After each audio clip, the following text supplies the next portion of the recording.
Hi YouTube, this is Jayson Keniston. I'm here today to tell you a true story, my story, and today's date is December 22nd of 2013. Basically, I was kidnapped by my state, falsely convicted, and you're either going to love this story or be like, nah, this story sucks, you can't tell stories or whatever.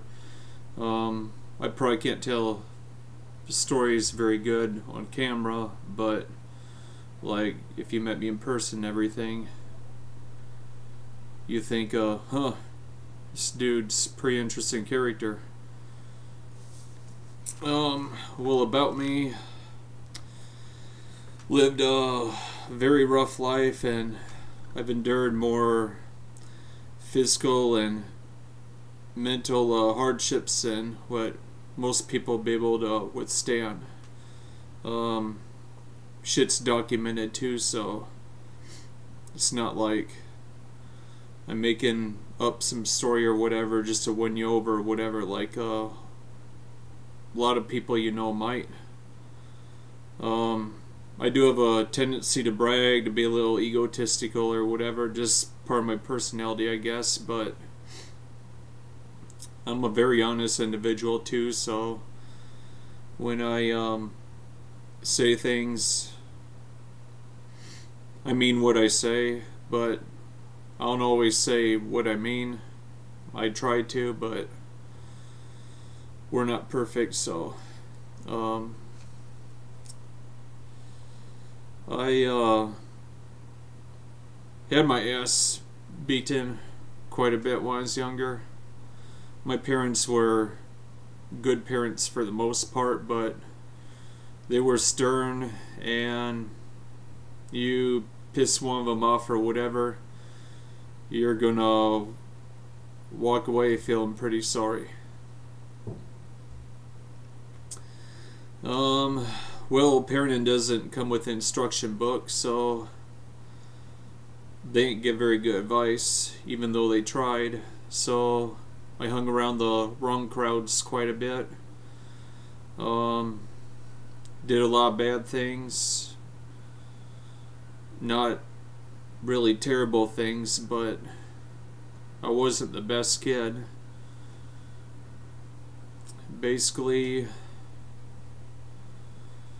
I had a really good family though. They showed a lot of support. I was pretty much given everything I ever wanted. I was a little bit spoiled, but at the same time I wasn't, because I didn't put a lot of value into material things. I was pretty much the richest kid in my town though. I had no incentive to burglarize or rob people or nothing like that. But in December of 1996, that's exactly what I was accused of: robbery in the first degree. And I didn't get out till May of 2008.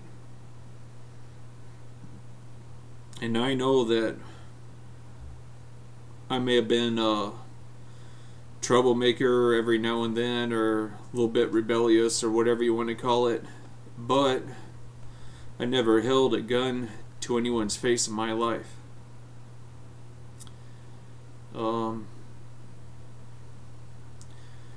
For information on that crime, you can go here. I'm also going to have the link in the description of the video, but this is what I was accused of right here.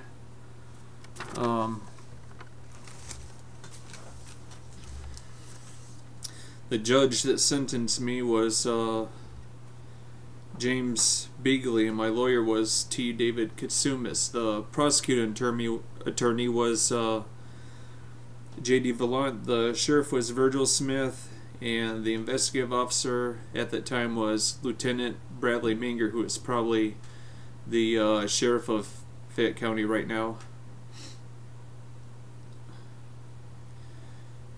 For details on how I was framed for this crime here, you can go to this site right here, second one. That's kidnapped by Uncle Sam.blogspot.com. The kidnapped by Uncle Sam, it looks like there's spaces or whatever, but there's no spaces. That's just one great big long word I put together.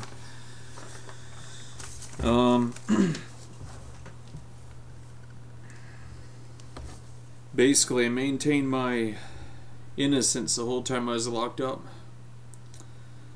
and still do to this day. You know, not once did I say that I was guilty. Never said that.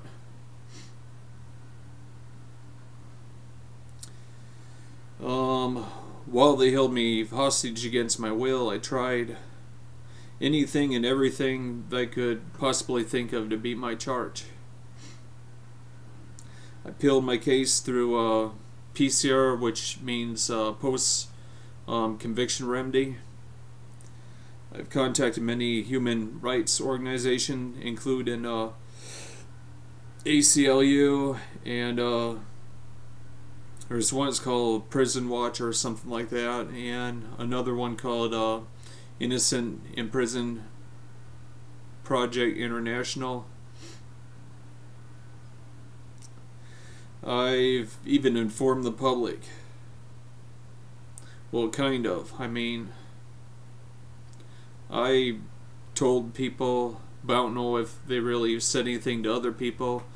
And one day I saw an open window was in the joint, so I wrote like a little note on the paper and chucked it out the window, and it was an area that people in town went to because they try to, you know, see us and stuff like that through the windows. There's some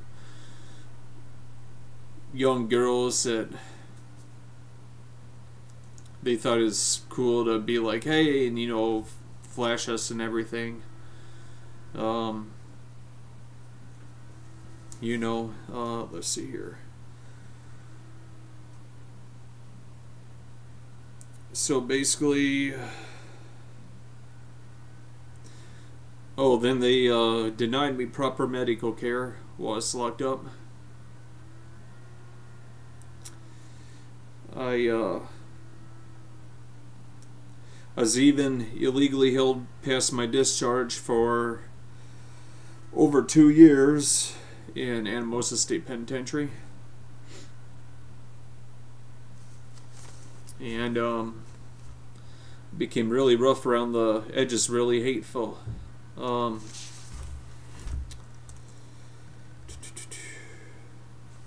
for the discharge, it's right here, the third link. Talks about how they held me, you know, past my discharge and everything. I mean, these people are just so corrupt or whatever. They would do anything to mess with you. And I know a lot of you are appalled about Ryan Ferguson, 'cause he's been in the news because he got out and he's like, hey, you know, these people lied on the stand about me and all this other shit, and he got them to admit to it and all this other stuff. Well, there's no lying on the stand for me. I didn't even take my case to trial. I took a plea bargain. The reason why is because while I was locked up in jail, I met some inmates in there. They had been in the joint and everything, and one of these inmates was fellow that I knew that he was friends with somebody that I was friends with, and he's like, take whatever they give you, or they'll screw you over in the most major way that you can imagine. I know, I've been in the system before, blah blah blah blah. Well, I was already scared that I was in jail and facing the, charge I was facing and everything, and on top of that, they gave me a lawyer that said in the beginning that he could defend me and everything, and then after being in jail a couple of months, his entire attitude changed, and he was like, nope, better take the plea bargain or they'll hang you and I'll help them and all this other shit. And I wrote to the courts and everything. I'm like, hey, there's a conflict of interest here. Isn't a lawyer supposed to help someone get out of jail, not keep them in jail or whatever? And they just had this lawyer totally brainwashed, or he might have been scared or something. Someone might have been threatening him. I don't know what the deal was, but I'm going to read from you a little bit in this book that I wrote. This incomplete, but there's a lot of information in here, and some of you are going to enjoy my writing style and think, this guy, he can do some serious writing. Others would be like, so amateur or whatever, So basically, I'm going to start with the introduction because it's pretty cool. Introduction. One of the most troubling symptoms of our time is the absence of moral outrage in the American public. The ongoing revelations that the American government is corrupt and enslaves hundreds upon thousands of innocent civilians all throughout the U.S. every year continues to be greeted with a yawn. It's as if some invisible solvent has been leaching away people's capacity for indignation. Our press and media can tell the American society any story of corruption in high places, but very little action to none whatsoever results. Is it because people hear about it so much that they've grown insensitive to it, desensitization? But, long ass word. A true patriotic American's world is filled with conflict. A person who has not been properly morally anesthetized cannot have their eyes open to all the unnecessary suffering, disease, and injustice without feeling outrage and hearing the call to arms. From deep in the gut, a sense of desecration forms itself into a judgment and grows into an impulse to act. And this impulse to act can keep growing until it becomes a constant war for protection and survival. God damn it, it is wrong for a government to spend billions of taxpayer dollars every year while millions fight for survival just so they can live. God damn it, it is wrong for the government to purchase progress at the expense of destroying tens of thousands of species a year in our planet's environment. God damn it, it is wrong for 100 million people to continue living while they have to sleep on sidewalks and sewers and garbage dumps. The sense of vocation that's central to a true patriotic American's identity arises when they are outraged about some specific instance of wrongness and become warriors in defense of the sacred. If our minds are decent and sane, we must be outraged by all the cruelty and indifference of this world and realize that it is our vocation and essential duty to become healers of those who are broken by oppression, protectors of the innocent, and saviors of those that were falsely imprisoned. Hebrews chapter 13 verse 3 says, "Remember the prisoners as if chained with them, those who are mistreated, since you yourselves are also in the body." New King James Version.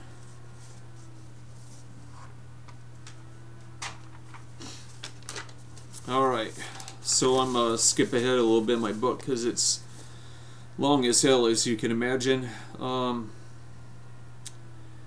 main part of my book where these events really started to kick in that led to this whole thing was the chapter called Ben, who was the other person that was arrested that day.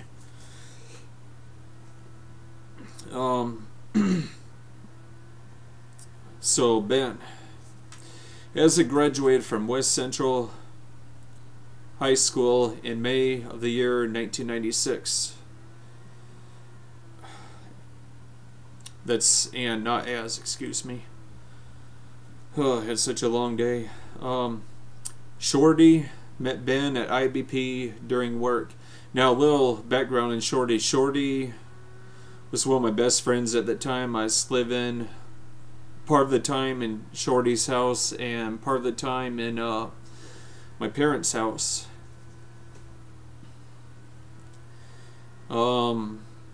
Shorty's real name is Dennis Omlin, and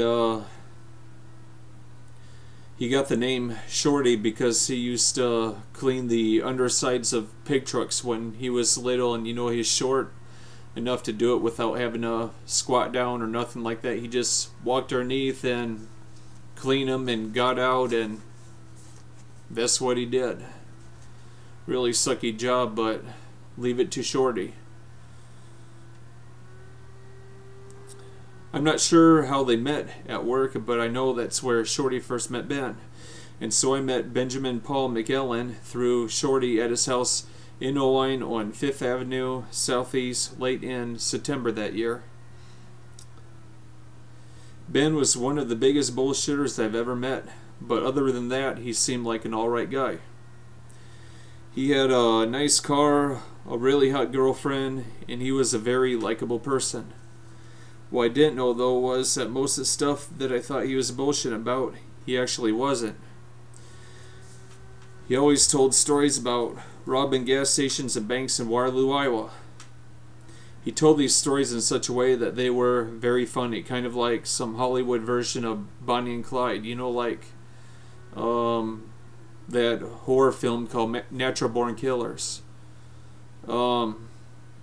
It's horrible stuff, you know, 2 serial killers killing people and stuff, but it's got a lot of comedy in it too. Horror comedy, I guess you call it. Anyways, most of it sounded real, but some parts were so highly exaggerated you couldn't help it but to laugh. So I never took any of Ben's stories seriously, even though most of them were about criminal acts. We hung out a lot and did a lot of things, much as Mike and I used to do. Now Mike, he was also living at Shorty's. Basically, we were all living in the same house like a bunch of hippies or whatever. Because we partied all the time, and I got drunk non-stop as a teen. I mean, pretty much my day-to-day routine was wake up, get drunk, pop ephedra, and stay all pepped up all day. And then, you know, I might crash for like half an hour or something like that at night for sleep.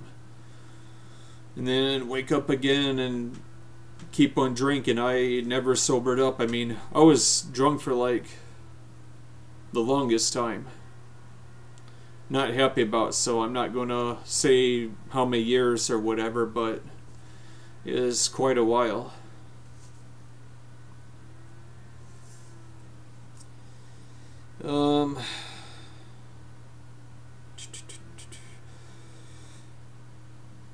I didn't see Mike so much anymore, so Ben and I saw more and more of each other. Mike just sort of quit hanging around me and started hanging out with other people more often.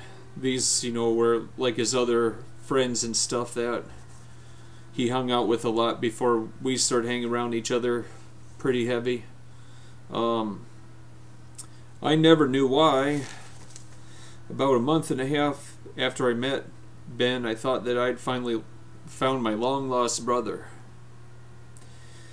We were real cool and I had already moved in with Shorty and family, so Ben wanted to move in too. Shorty didn't object, but he told me to be careful and told me some of the stories that Ben had told him. I just laughed and told Shorty that Ben was probably bullshitting and thought nothing of it. Yes, Shorty had warned me. Shorty allowed Ben to move, but excuse me. But how was I supposed to know? Shorty allowed Ben to move in his house after all.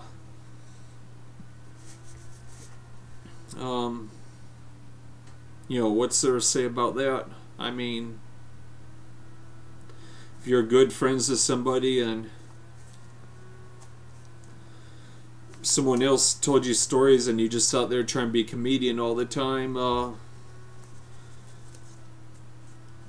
same thing would probably happen with you, wouldn't it? Some of you are like, oh hell no, if someone talked like that around me, I wouldn't be hanging around them in the first place. Well, yeah, I understand that, and nowadays I wouldn't care even if you told me you were joking, because if you're joking about stuff like that, that means you're thinking about it, even if you're not doing it. I'm a total hermit these days, and that's exactly why. I thought that I could trust my family and friends and all that, but I couldn't.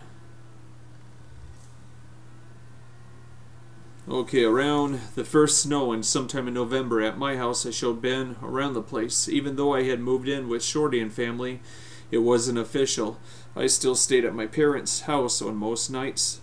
There just wasn't anything for me there anymore. I was 19 and had to move on. My father gave me the impression that that's what he wanted, so I tried to comply. However, secretly, he didn't expect me to honor those wishes, because he thought I wasn't weaned and still looked at me like I was still a child or something. My father just never had a respect for me, no matter how old I got, and I hated him for it. Anyways, I showed Ben around my house. That would be my parents' house. I say my house quite a bit in here, but when I say my house, I mean my parents' house, because I didn't have a house yet. I still live at home, so I showed Ben around my house, telling him about old times and old memories. We talked about fishing, hunting, partying, fast cars, women, snowmobiles. When I got to the subject about snowmobiles, Ben asked if I had a ski mask that he could borrow. I said that I did, and he said that he needed it because he didn't have one and that a friend of his had some snowmobiles. I told him, alright, just so I can get it back when my family needs it, and gave him the ski mask.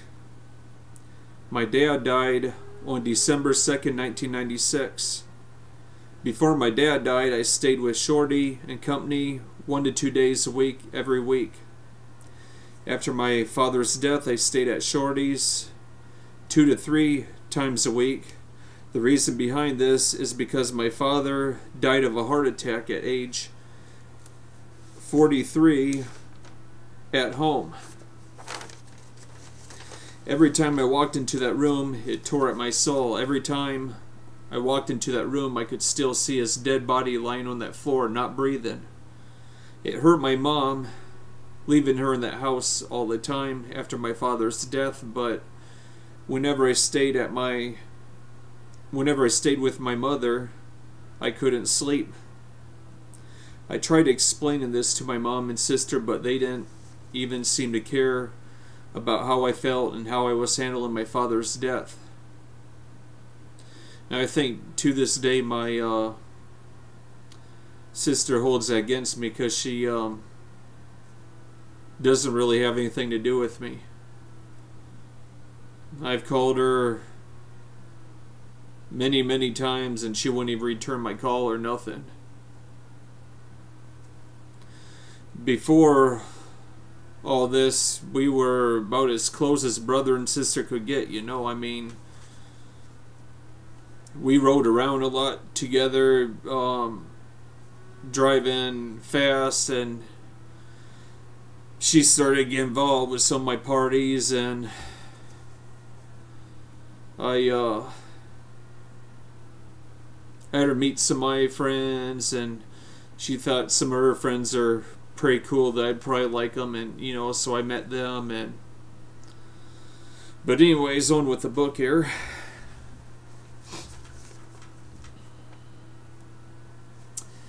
Before my dad died, we did a lot of hunting together. My father never did nothing with me, but when I graduated from school, we hunted. Last time my dad and I went hunting, we didn't have any luck. So we got out my dad's pistols and decided to do a little target practice on some coffee cans and beer cans and stuff like that. I told Ben about whatever my dad and I did, because Ben and I hung around each other a lot like we were brothers. So on the 28th of December, Ben told me to get one of my dad's pistols because we were going target practicing on New Year's. Or on New Year's Eve. And also that he wanted me to meet a friend of his. I gave him the pistol. He told me to bring an extra clip and some strong rope for tying up a target with. I was a little suspicious about why we would need to tie up a target, but I didn't ask him about it. So I grabbed the extra clip and some white nylon rope and put them in the inside pocket of my leather coat. I asked Ben what he planned to do tomorrow. He told me that he was going to eat Christmas dinner at his aunt's house. And then me,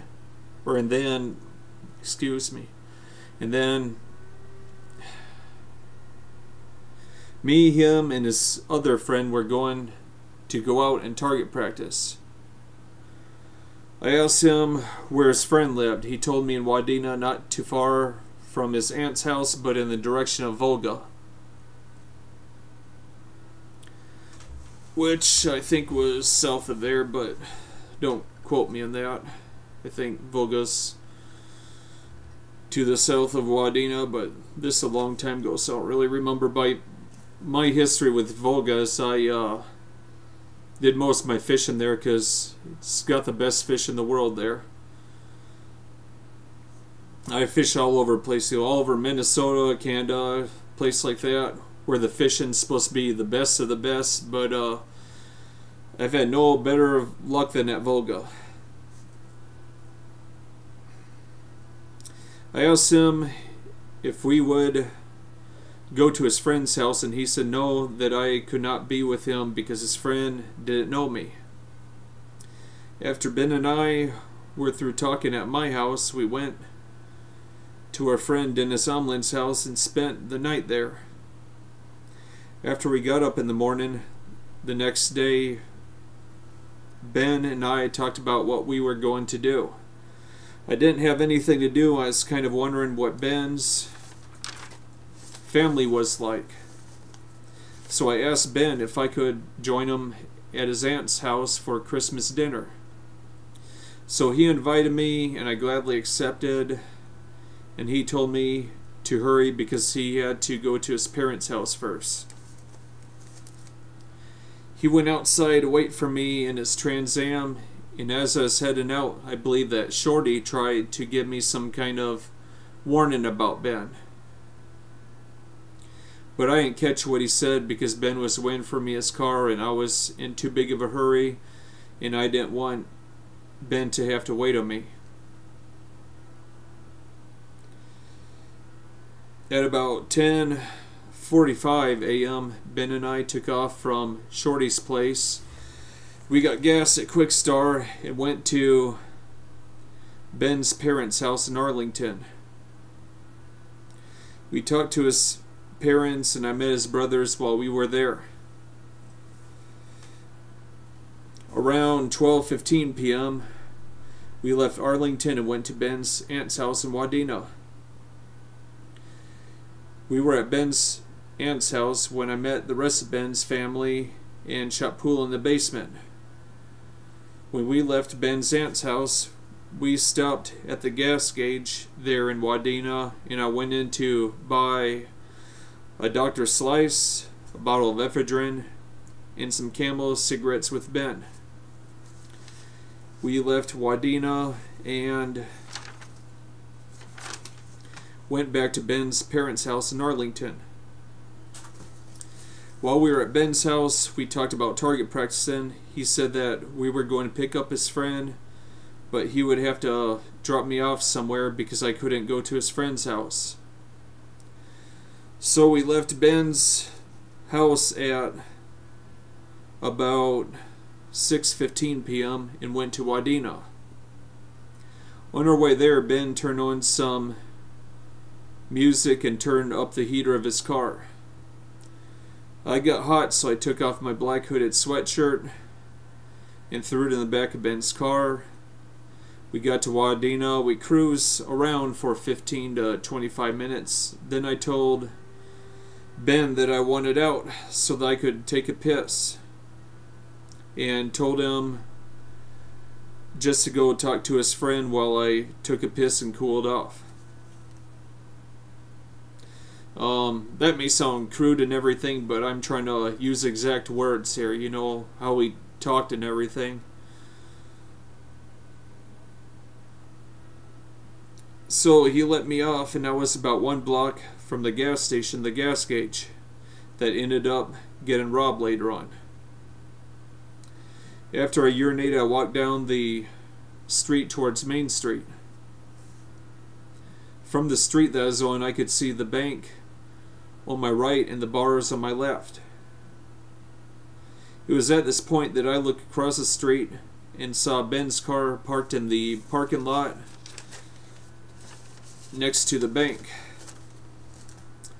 It was running, and I saw exhaust fumes coming from its tailpipe, but no Ben. So I just sort of stood there and stared for a moment, thinking, is that Ben's car? And I was just thinking this, the car door opened and Ben popped out. He saw me and he looked very troubled as he said, "Hurry up and get in the car, we've got to leave." He was frantically waving for me to cross the street as he said this, and he looked troubled. So I hurried and climbed into the driver's side of his car and into the back seat.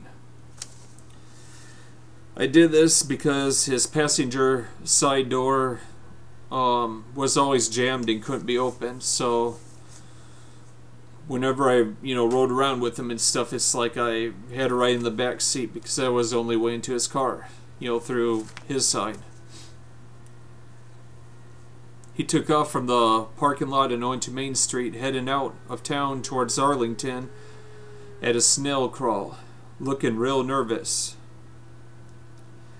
I said, "Are you okay?" Ben didn't say anything, and he wouldn't even look at me. He seemed petrified. Just then a vehicle drove up so close that he almost rear-ended Ben's car. He had his brights on, and I looked towards the floor, because it's void in the brights and stuff. I was like, and it was at that point that I saw a blue plastic grocery bag heaped full of money. I said, "What the fuck? What the hell is this person doing behind you? And where did all this money come from?" I just started screaming and snapping out on Ben, because he wasn't himself and shit wasn't right. Ben looked up into his rearview mirror and said, "Oh shit," and floored it. As he was racing out of town and trying to get away from whoever is pursuing him, he babbled about the money in the gas station. He talked about how his friend he was supposed to pick up ran into the gas station, robbed it, ran out behind the bank, threw the money in the car, and took off. I just couldn't believe my ears and what was going on at the time, so I was just straight snapping out. And everything that he told me as I was screaming, just sort of went in one ear and out the other because of how shocked I was. My father died on December 2nd, and now this, I mean, we're talking about a span of time less than a month and stuff, you know. I was still traumatized over my dad dying. And, you know, just trying to take things easy and figure out my way in life and stuff like that. And now I'm caught up in this shit.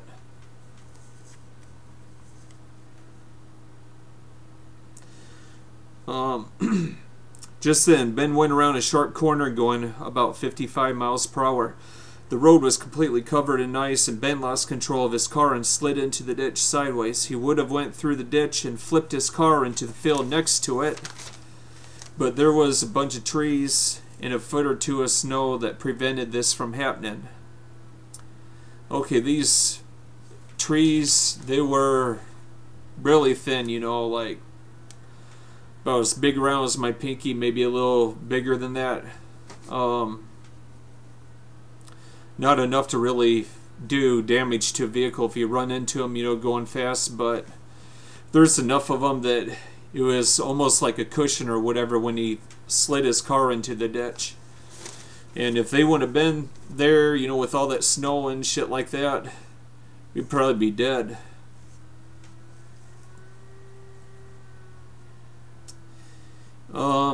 After he crashed, we just sort of sat there in total shock for a minute or two in total silence.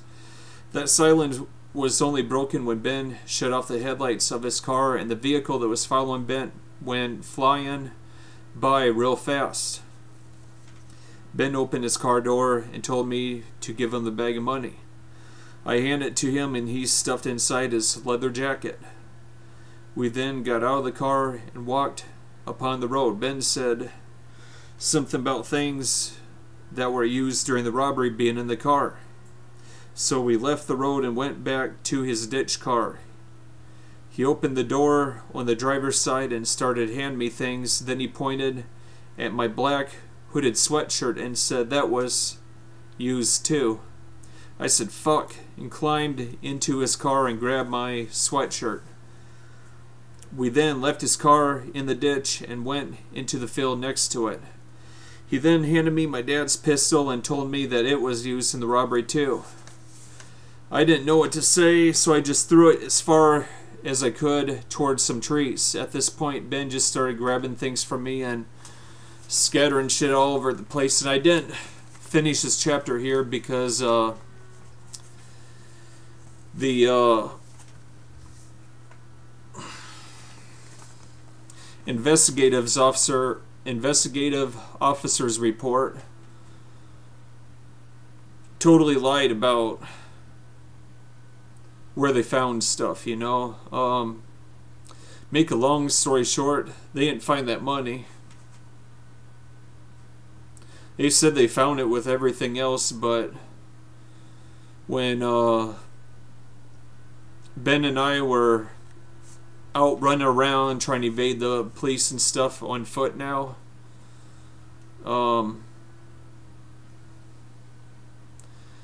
I saw him bury the money, and it was in a area there's nowhere near anything else. We actually had to make a trip across the road again and stuff.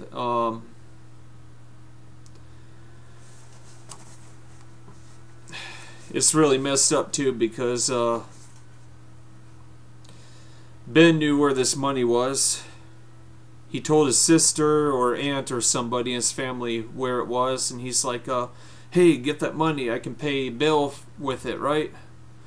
Now they're saying there's only like $200 or some shit like that that was stolen from the gas station, but that bag was heap full, and I mean, you had stacks of, you know, $20 bills or whatever. There's a lot more than $200 in that bag, and I'm sure if you pay Bill and everything with it, there's probably, I'm guessing, $2 or $3 grand or something like that. So yeah, they lied about that too. But when he was out of jail, they're like, hey, would you like to get out of all these charges and stuff? Go do some sting operations in Waterloo and we'll drop all the charges on Jayson. So that's pretty much what happened. And he got charged with nothing.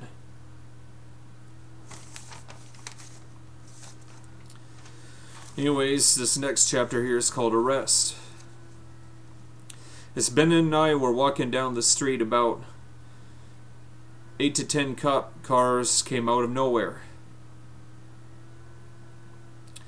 Okay, these 8 to 10 cop cars had a lot of cops in them, I'm telling you. The cops came out of their cars immediately and assumed positions of defense with their guns drawn as they were screaming at Ben and I to get down on the ground and toss them the gun. There was about 20 cops, at least, from various counties, and I got down quick. I just, boof, hit the ground right away. I didn't want anything to do with that shit, I've been Swiss cheese. If one of them got freaked out and fired or whatever, then the rest of them will probably fired in unison. I was like, oh my God, Ben, he didn't get down so quick. But before it says Ben got down, but not before the cops were rushing across the street from their points of defense. They cuffed me and they cuffed Ben. Pat us down real quick, asked if any of us had a gun, then they pulled us to our feet by the handcuffs and hauled us over to their cars. And almost as soon as I got to the cars, they tried blaming the robbery on me and saying that the Trans Am was my car. Isn't that just absurd or what? Like, right away, blaming me. I'm like, there's just something a little bit fishy about this. I denied all this and they thoroughly searched my person. They found the extra gun clip and the white nylon rope that Ben told me to pack. When they saw the gun clip, it was at this point that they decided that I must be the robber. They were like 100% sure now, One of the cops made this accusation. Another nodded his head, agreeing with everything the other cop said. Then another cop took the nylon rope and said that I was going to use it to tie up the store clerk. I denied all these false accusations against me, and they took me to the gas station and Ben to county jail. See, they didn't even take Ben back to the crime scene. They took me directly there. When we got to the gas station, they left me in the cop car and asked the lady clerk in the gas station if I looked like the robber for a positive identification. She said that I didn't look familiar to her. Then she gave the cop a witness statement that's nothing like the deposition that she gave later on. The police had completely altered everything that she had told them so that they could plant all the evidence on me. After this, the cop took me to county jail, and a jailer by the name of Mitch booked me in. He was a real friendly guy and tried comforting my fears. I'm guessing that he probably met others like me. Most of the people, they're probably guilty or whatever, but there's probably a few innocent ones like me, and I was just a kid after all, and the expression on his face is just kind of like,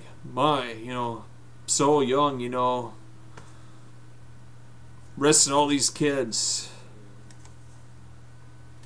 Then he read me my Miranda rights, and I told him that I wanted to speak to my lawyer. He asked me if I had one, and I said yes. His name is David Katsumis. What I didn't know at the time was that you couldn't just say that so-and-so was your lawyer because you've dealt with them before. Nevertheless, they contacted Katsumis for me anyway. I saw Katsumis a day or two later and told him everything and said, "You got to get me out of this. It's crazy, I didn't do anything. And I know that you can get me out of this jam, can't you?" He told me that he couldn't make me no promises and that he would only represent me if I had money. I told him that I didn't, but that I still wanted him as my attorney because I knew that he was good and that we were in good terms. So I, had this guy before, and he was good, but I was also really, open with him and stuff. So I want him to help me out again.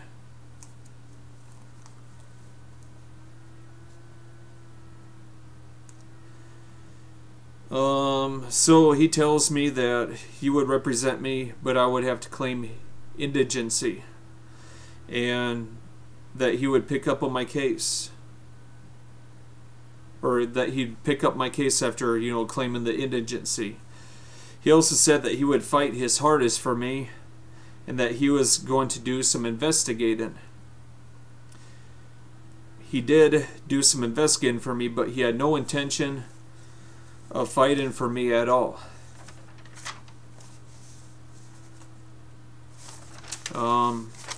This chapter here is called Jail.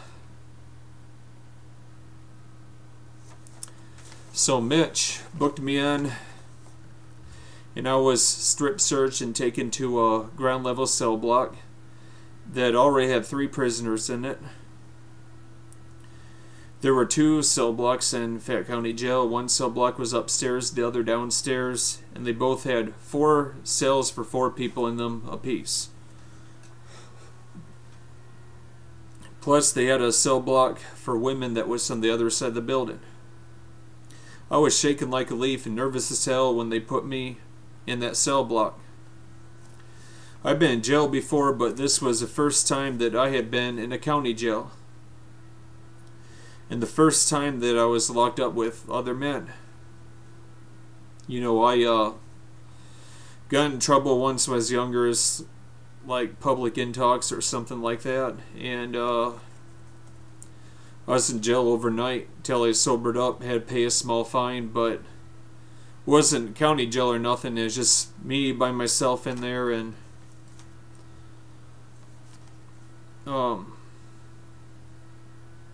so I was stressed and worn out, though, so I went to the cell that was empty and slept.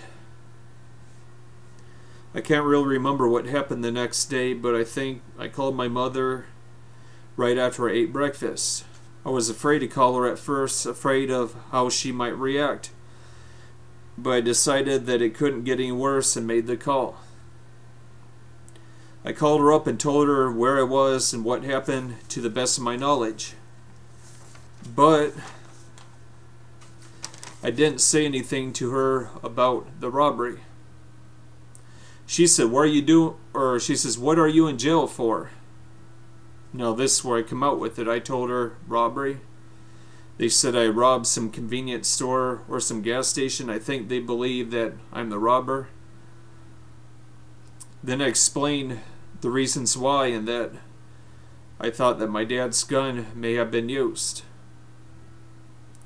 Then I said, "But you know that I would never rob anybody. Why would I? I've got money. I've done other bad things in my life, but you know that I've never had to rob anybody." My mom said, "Look what you got yourself into now. I told you." Then I think she went off into a rave and started calling me lots of profane names. As she swore and swore and screamed and swore some more. A lot of love and sympathy coming from mother, huh? Well, if I was a parent in her shoes, I would have probably been pretty mad too, but I don't know if I would have done all that screaming and stuff. I mean, some things set me off where I yell or whatnot, but I try to understand things first, you know. I don't gun my opponents down and then ask questions later, whatever. I try to analyze the situation, figure out what's going on, you know, before me.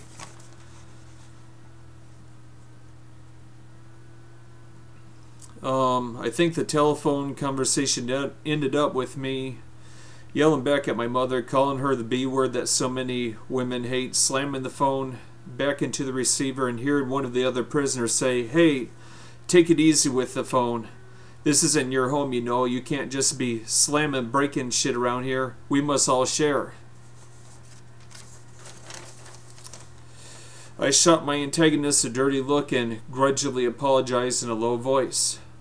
I went back to my cell, slept some more, and got up to use the phone again to call Shorty this time. The guy that told me that I couldn't be breaking shit was on the phone talking to his wife. So I waited. As I waited, I glanced around at my surroundings for the first time. I noticed that there were 3 other cells connected to the center room that I came into. A TV with a big sink under it against the wall on one side, and a shower with a toilet next to it in the corner. The sink in that corner also had a toilet and sink. Or the cell in that corner also had a toilet and sink. There were 5 security cameras, 1 in each cell and 1 in the main cell block. The main cell block also had a big metal picnic table that was welded to the floor. The upstairs cell block was identical to the one downstairs. Right now there were 2 guys at the table playing cards as the one guy talked on the phone. An MTV rock video was on TV, and one of the card players got up and changed the channel to the Dukes of Hazzard. His name was John. The guy he was playing cards with was Dale. And the guy on the phone was Rowdy, and couldn't have had a better name. Rowdy got off the phone about 5 or 6 minutes before they brought lunch in, and I called Shorty. The phone rang 2 or 3 times. Cindy's son answered the phone. Okay, Cindy was Shorty's girlfriend. She had 2 kids. Her one kid was named Jeremy, and he was like 6 years old, I think, 6 or 7. And the daughter was Shalina, and can't remember, she's 14 or 15 at the time. I think she's 15. No, she was, hold on a second here. Yeah, she was 15 years old. Alright, the phone rang 2 times. Cindy's son answered the phone, heard the recording, and hung up, so I called again. Cindy's daughter answered the phone after about 5 or 6 rings, and I heard her say, "Mom, it's Jayson." Then I heard Shorty say in annoyance, "What does he want?" Cindy's daughter dialed the number to put me through and handed it to her mom. I briefly told Cindy what had happened to me, and she said, "You know, someone is real upset with you." "Who?" I demanded. No answer. "Is it Mike?" I finally asked. "No," Cindy replied. "I'm sitting next to him." "Shorty?" I interrupted. "Would you like to talk to him?" Cindy asked. "Yes," I replied. "Hello," said a familiar voice. I don't really remember the whole conversation, but I do remember Shorty saying, "I should kick your ass," and "I tried to warn you about Ben, but you wouldn't listen to me." After we talked, I hung up the phone and was mad. He talked to me like as a nuisance, not like the friend that once saved his life when he tried to end it. And the background on that is one of his ex-girlfriends dumped him, and he literally downed a whole entire bottle of Valium, and I had to rush him to the hospital, and they pumped his stomach and everything. Thanks to me, he lived that day, and he's still alive today as far as I know. I know he was alive when I got out.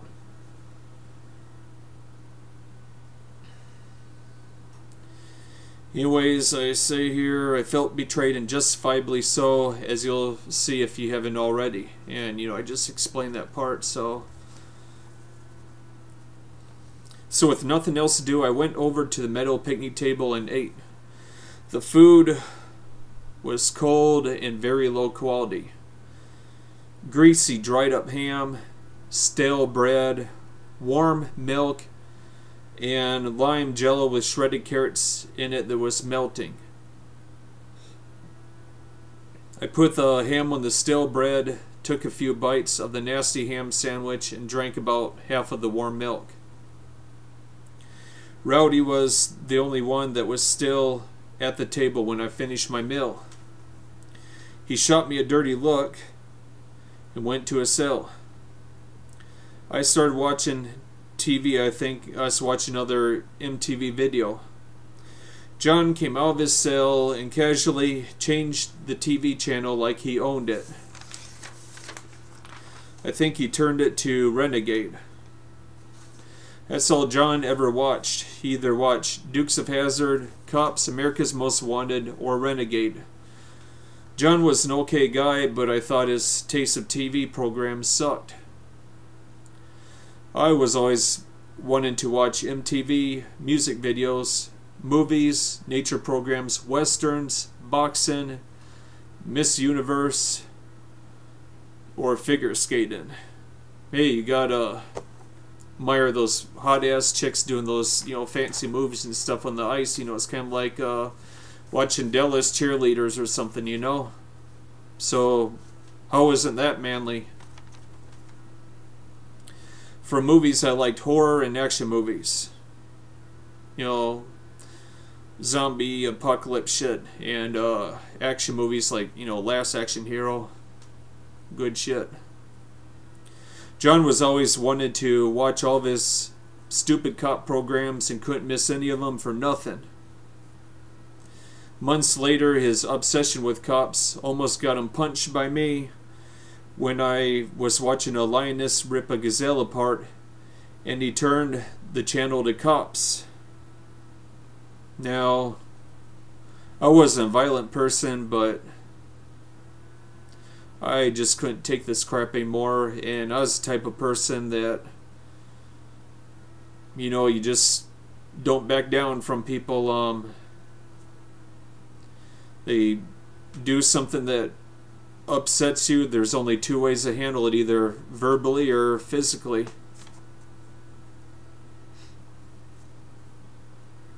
He made a face and stood back up like he was going to his cell, and when I stepped aside, he reached up and turned the TV back to Cops again. I watched him turn his back around and turn my nature program back on. Then we argued. He said something about seniority and Cops being mandatory TV. I backed down, but the next time it happened, I didn't. He talked crazy and told me that I would fight. Hold on a second. He talked crazy and I told him that I would fight. He backed down but said if there were no cameras, we'd be fighting. I offered to put towels over them. He said, "Fuck you, just don't fucking talk to me, blah blah blah." After that, we became friends. Well, maybe not exactly friends, but we were definitely good associates. Because he was sharing now and realize I wasn't just some pussy or douchebag they could push around anytime he wanted to, you know. But as a man that's going to stand up to him or anybody else, and you know, that's life. Friends was a thing of the past with me. I guess that's why I didn't really consider him a friend when he could have been.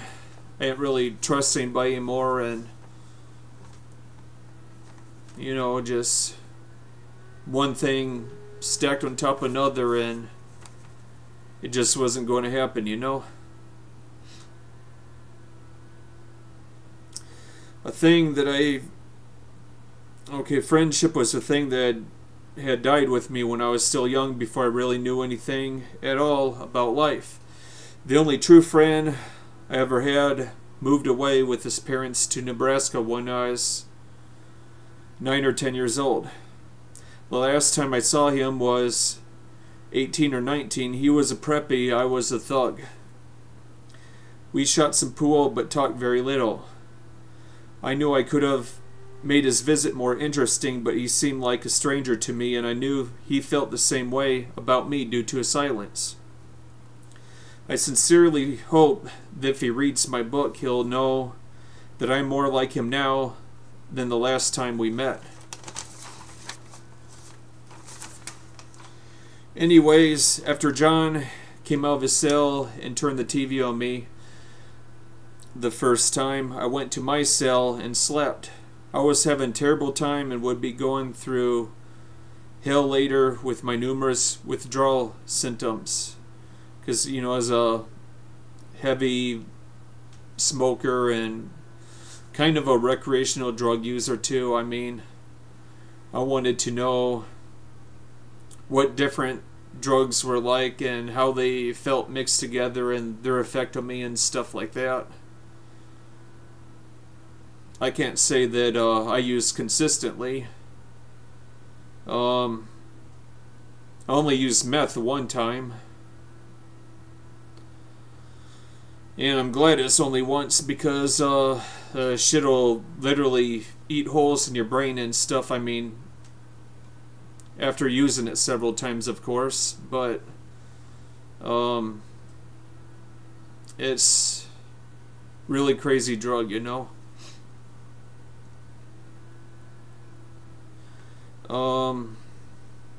However, I was sober the day that the robbery had happened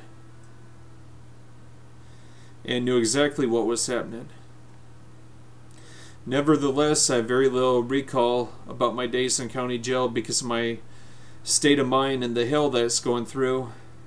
So I'm going to make this chapter a little bit shorter than I would like to make it. When my mother finally came to see me, I knew that telling her the truth wouldn't matter because of how she treated me on the phone. So I broke down instead. I cried and told her stories of hellfire and brimstone and how I wasn't left with a choice. I tried appealing to her sympathetic side to no avail. She said something about tough love and how she had, if she had left me to go to juvenile home or whatever, I wouldn't be in jail. An attorney was out of the question. The most she would do was send me money and visit me every now and then. A little bit about this attorney. He I don't know if I told you this earlier in the video or not. Oh no, I didn't. Told you about the sting operations. Okay, the money was left in the snow. Ben made bond with it. Okay, the attorney also told me that Ben's brother was in the bar. Or wait, I told you that too. Sorry about that. Okay. One more thing before I'd like to end this video. I tried sending my paperwork out. I mean, literally all my legal criminal paperwork to this place called IIPPI, which stands for Innocent Imprisoned Project International, led by this girl called Katja over in Germany. And they never got back to me or nothing. They just straight up stole all my shit. To be honest with you, though, I don't even know if it made it that far, because the mailroom in the prison was regularly messing with my certified mail they sent to attorneys, mail they sent to different human rights organizations or whatever, so that they could help me out, and so on and so forth. I mean, you don't know corruption until you've been locked up and in the system. I mean, it's like they're all kissing each other's asses all the time, literally, you know. And I even found out Kurtz, that worked in the mailroom in Anamosa, his cousin worked in the city of Anamosa's post office. So it's like those two are communicating back and forth, you know, from the city post office to the prison one. And, oh, you know, I want you to intercept this mail, or make sure it doesn't, you know, get here, or whatever, you know. But hopefully this video sank in, and hopefully you have a good heart, and are willing to help someone like me out, because, you know, I really need it. I've been through a lot. I mean, I'm surprised that I'm still sane enough to put this video together after all the shit that I've been through. I mean, most of you wouldn't have made it this far. You know, you have hung yourself with a fucking blanket, or drank poison, or done some crazy shit where you wouldn't even be around to do all this shit. I mean, they tortured me and everything, you know. Like, you guys just have no freaking idea what they do to prisoners, or what some prisoners have been through. And then it's like they've let them out, and it's like letting a wild animal with rabies out of its cage, and people in society just expect them to blend in and behave and everything. But it's not that easy. One thing, I had my restitution completely paid off when I was in the system, but when I got out, the state was trying to say I owe them all sorts of money, because the prison was secretly pocketing all that money, all of it, you know. Like, they even, you know, allowed me to make a restitution payment some type of payment plan, where a percentage of my money went to the restitution or whatever, until it's all paid off. And I had it all paid off before I got out. I saved like $20 out of every $100 that I got or whatever, put into this payment plan. And when I got out, they're saying I owed like almost $6,000 or some shit like that. It's just crazy. These people in these prisons and shit, they're just robbing you guys all blind and shit. You know, you're just a bunch of suckers to them, you know. They mess with prisoners, doing all sorts of crazy shit, and then one of them snaps or something, you know, because he's been bullied by the COs, which stands for correctional officers, and he'll like stab him with a pen or something like that, and then it gets in the paper, and oh, you know, this wouldn't be going on if we had more guards, and we'd have more guards if we had more pay, and all this other shit. These people just have you guys believe in anything, and if it's on the news, you don't question it. You're like, oh, it's on the news, so it's must be truth. It's 100% true. No, bullshit. but I never robbed anybody in my life. I mean, I've done other stuff, you know, I was caught for it too, but this is something that they accused me of that I wasn't even there. Was I near the scene?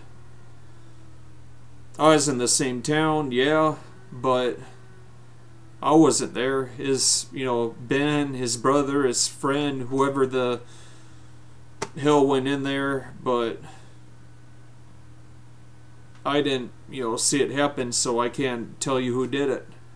I still don't know to this day, but hopefully there's some organization or lawyer, a group of lawyers or somebody out there that will be like, hey, this isn't right, you know, we gotta fight this shit, we gotta find out the truth.